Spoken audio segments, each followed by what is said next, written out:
Well, Men's Champions League is back in action next week with the knockout phase playoffs to see who can advance to the round of 16. The first leg matches take place next Tuesday and Wednesday. On Tuesday, we'll be seeing Borussia Dortmund take on Atalanta, PSG versus Monaco. On Wednesday, Carabao taking on Newcastle United, Bodø Glimt versus Inter Milan. Nico will be at that match, and Atletico Madrid versus Club Brugge. Now, the other matches that I didn't touch on are some of the ones that we're going to dive into here. Lots of excitement with the knockout playoffs. So let's take a look at some of the storylines that we're going to be looking ahead to. Troy, kick it off. You are looking at that Benfica Real Madrid game. You sounded so southern right there, Troy. Troy. Come on, Troy. I'm glad you said that. That's the biggest mouthful of water ever. I thought we'd go Nico first. The storyline for me is obviously Benfica, Real Madrid. I think when you look at the storylines, you can go Jose Mourinho. Obviously, Benfica got in by scoring a last-minute goal. But for me, the defensive frailties to Real Madrid, yes, Kylian Mbappe is back. Yes, we know they can score goals. But defensively, I think Mourinho will fancy his chances and just try to cause an upset. Again, you're going to see some highlights here, but just look defensively all over the place. Yes, they arguably have the best goalkeeper in world football. But if you have no protection in front of him, you can't expect him to be Superman every single game. I think this is a perfect example for me. The last minutes of the game, or the last second of the game, and Valverde, who was a wonderful player, is trying to kick it with his foot. It's 7 feet in the air. Like, there's no real desire at Real Madrid to ever really defend other than, his name's got out of my head.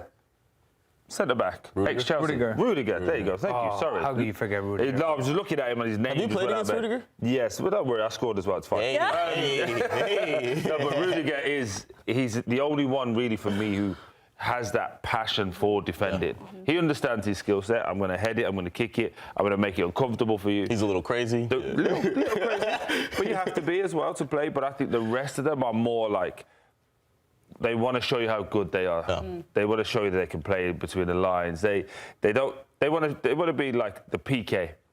We need the Ramos. We need that horrible dog that's going to get you through it. And I just think that storyline is going to be epic. I would not be surprised if Benfica come out on top over that. Really wouldn't. Oh.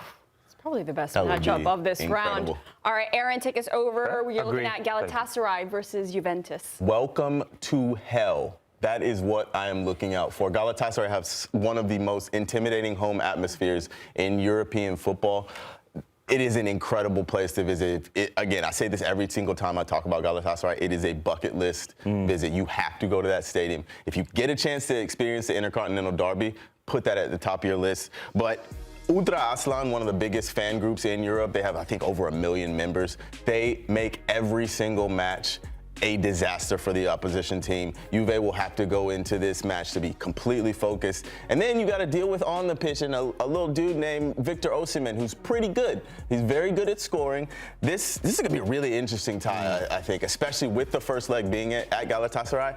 I really feel they can get a result. This is a really, really good team. I'm really excited to see this. I think there's two storylines in this match that are incredible. There's a little bit of aura for Galatasaray fans against Juve because in the 2014 or 15 Champions League, I forget which year exactly, but they were in the group with Juve and Real Madrid. Going into match day 6, they needed to beat Juve, and if they beat Juve, Juve were out, and they were in a group with Real Madrid, who finished first.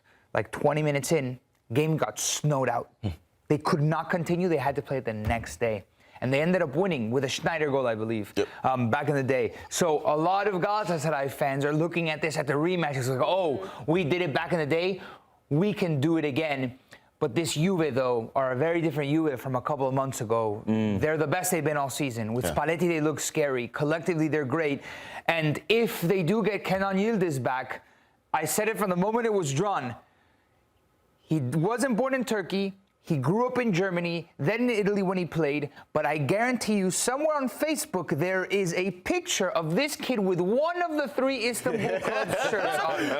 And Galatasaray fans found it, and it's a Galatasaray shirt. It's the first time that Kenan Yildiz, arguably the best player from Turkey at the moment, is going to be playing in Turkey. So a little bit of an emotional homecoming for him.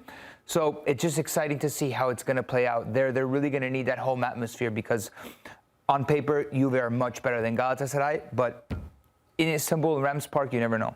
Well, ahead of that game, they are taking on Inter Milan this weekend, so it's going to be big, a big couple days for you. Back-to-back for them, yeah. Marco Messina will be joining us next on the other side to dive into that, but let's continue on. Nico, the game that you're looking at, Olympiacos versus Bayer Leverkusen. Yeah, I think there's a potential of an upset here. They already beat Bayer Leverkusen, although Leverkusen was the team that you could say in Greece had the ball a little bit more and tried to dictate more. If you don't punish Olympiacos, they just have the belief in them to try to beat you. Yes, they just lost the derby, by the way, to Panathinaikos. And I think there's been a little bit of questions on the functionality of this team in big moments. But because Olympiacos has this aura under José Luis Mendilibar in Europe, they won the Conference League, they already beat Bayer Leverkusen. I think there's, out of all the lower seeds to beat the higher seeds, if there's the team that has the biggest potential in doing so, I think it's Olympiacos. Absolutely fair. Another big home advantage. Olympiacos fans, supporters are fantastic. That place will be rocking. Incredible atmosphere. Another one that'll be really exciting. Also, Bayer Leverkusen are not the team they once were. They're in a rebuild. Yeah, I like that. I really like that. Yeah. And there's Mehdi Taremi. You just saw him there. Ever since his arrival, he's been great. There's questions about whether him and Ayoub El Kabi can play together up top. They tried so at the derby. It didn't really work out, which means that Chiquinho has to go to the bench, but Chiquinho just gives you that something different. So I wonder if Mendilibar is going to go with the two or just one. So just a couple of important questions to answer, to reflect on coming off of that loss, which separates Olympiacos on the top of the Greek Super League table after losing to Panathinaikos.